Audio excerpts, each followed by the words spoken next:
Assalamu alaikum. Ndugu zangu, nimesimama hapa kuja kumwakilisha Mheshimiwa mbunge Baba Levo ambaye yuko safarini jijini Dar es Salaam, lakini mauti wa mama ulimkuta kule.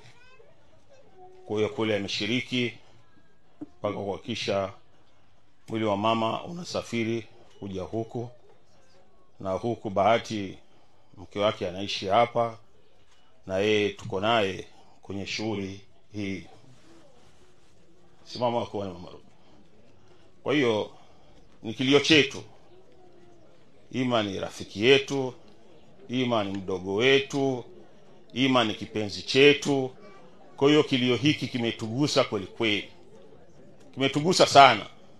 Mheshimiwa mbunge ameniagiza nitoe rambirambi ya shilingi milioni 1 na mengineyo ataendelea kushiriki. Hatua ya mwanzo alianza Dar es Salaam na ataendelea